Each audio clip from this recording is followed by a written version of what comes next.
नमस्कार दोस्तों, स्वागत है आपको आज के 10 बड़ी और ताज़ा खबरों में। चलिए शुरू करते हैं पहली बड़ी खबर से। उससे पहले आपसे छोटी सी रिक्वेस्ट है कि चैनल को सब्सक्राइब कर लें।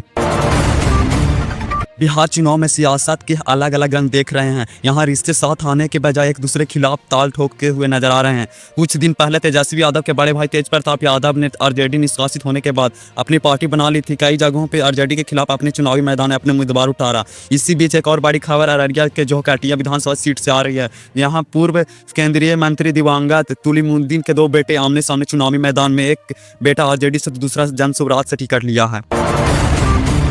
बिहार विधानसभा चुनाव 2025 के लिए चुनाव प्रचार तेजी पकड़ने लगा है। ले मंगलवार को मुख्यमंत्री नीतीश कुमार ने मुजफ्फरपुर चुनावी रैली की और अररिया सीट के बीजेपी के प्रत्याशी रामा निषाद के लिए चुनाव प्रचार किया। लेकिन इस दौरान दिलचस्प वाकया सामने आया। जब रामा निषाद मंच पर पहुंची तो नीतीश कुमार ने उन्हें माला पहनाने की कोशिश की। इस दौरान मंच पर मौजूद पार्टी के कार्यकारी अध्यक्ष संजय झा ने हाथ रोकते हुए कहा कि माला हाथ में दीजिए, लेकिन सीएम नीतीश कुमार ने मुस्कुराते हुए रामा निषाद को माला पहना ही दी। बिहार की राजनीति में जाति हमेशा निर्णायक रही है। राजनीतिक दलों ने अपने चुनावी समीकरण को जातिगत पहचान को ज्यादा तवज्जो दिया है। चाहे तेजस्वी के नेतृत्व में अपनी सियासी जमीन खोज रही आरजेडी हो या फिर चिराग पासवान की पार्टी एलजेपी, सभी राजनीतिक दल अपने उम्मीदवार के चयन के जातिगत के अनुसार बेहद अहम मानते हैं। उसी के अनुसार अपना उम्मीदवार तय करते हैं। बिहार विधानसभा चुनाव के माहौल की राजनीति आरोप प्रत्यारोप चरम पर है। इसी बीच जनसुराज पार्टी के संस्थापक प्रशांत किशोर ने बीजेपी पर गंभीर और चौंकाने वाला आरोप लगाया है। पटना में एक प्रेस कॉन्फ्रेंस के दौरान प्रशांत किशोर ने दावा किया कि बिहार में भी ठीक वैसा ही राजनीतिक षड्यंत्र रचा जा रहा है जैसे हाल ही में गुजरात के सूरत में लोकसभा चुनाव के दौरान देखने को मिला था, जहाँ बीजेपी ने अपने विरोधी उम्मीदवार को मैदान से बाहर करवा दिया था। उन्होंने कहा कि बीजेपी ने जनसुराज पार्टी के 3 विधानसभा क्षेत्र दानापुर, गोपालगंज और बराहपुर से अपने उम्मीदवार को संगठित रूप से दबाव बनाकर धमकाया और चुनाव लड़ने से रोका है।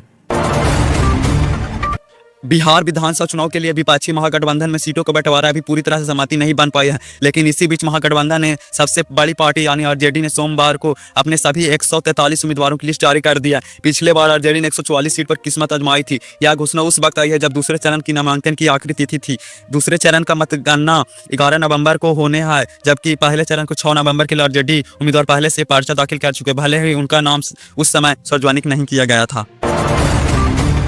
बिहार विधानसभा चुनाव के लिए नामांकन खत्म होते ही पार्टी अब चुनाव प्रचार में जुट गई है। सूबे की सत्ता पर काबिज जेडीयू और बीजेपी के चुनाव प्रचार भी शुरू कर दिया है। मुख्यमंत्री नीतीश कुमार ने मंगलवार को मुजफ्फरपुर के 2 जनसभा को विपक्ष खासकर लालू यादव और आरजेडी पर हमला बोला। वहीं अब जानकारी सामने आ रही है कि कांग्रेस नेता राहुल गांधी भी बिहार के रण में उतरने जा रहे हैं। कांग्रेस नेता ने इस बार की बात जानकारी दी है। शादी गई तो विधायकी पाने के लिए पूर्व माननीय दम दिखा रहे हैं। इस बार बिहार विधानसभा चुनाव में ऐसा ही 14 सांसद किस्मत आजमा रहे हैं। सबसे ज्यादा जेडीयू के 5 पूर्व सांसद पर भरोसा जताया है। इसके बाद आरजेडी ने 4, बीजेपी ने और जनसुराज ने 2-2 और एआईएम ने पूर्व 1 सांसद को मैदान में उतारा। राजनीतिक दलों ने 3 को छोड़कर अन्य 11 पूर्व सांसद को उन्हीं विधानसभा क्षेत्र से प्रत्याशी बनाया है जो उन्हें लोकसभा क्षेत्र को हिस्सा मिल रहा था। एनडीए और महागठबंधन दोनों गठबंधन में इस बार आमने सामने की लड़ाई है। दोनों ज्यादा सीटें जीतकर सत्ता पर काबिज होना चाहते हैं, इसलिए पूर्व सांसद को दावेदार घोषित कर रहे हैं। बिहार विधानसभा चुनाव के लेकर सियासी बयानबाजी जारी है। इसी बीच जनसुराज पार्टी के संस्थापक प्रशांत किशोर ने बीजेपी पर हमला बोला।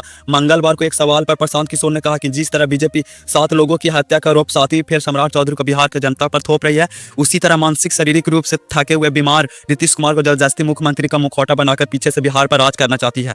एक सवाल जब से प्रशांत किशोर ने पूछा गया तो नीतीश कुमार को मैदान में कूदे जाएं और इससे बढ़िया कोई बात नहीं हो सकती। जनता देख ले ये मानसिक और शारीरिक रूप से कितने अस्वस्थ हैं।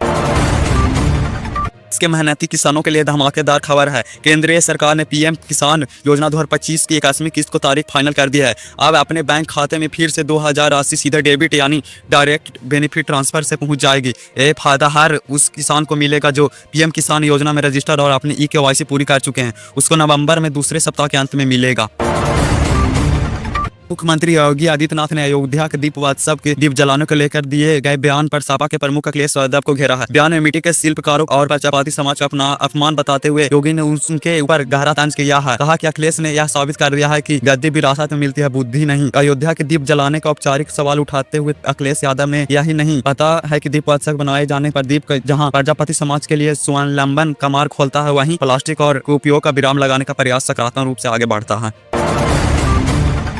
तो दोस्तों ये थी आज की बड़ी और ताज़ा खबरें। आपको कौन सी खबर सबसे ज़्यादा चौंकाने वाली लगी कमेंट करके बताइए, और अगर वीडियो अच्छा लगा तो लाइक और सब्सक्राइब करना ना भूलें।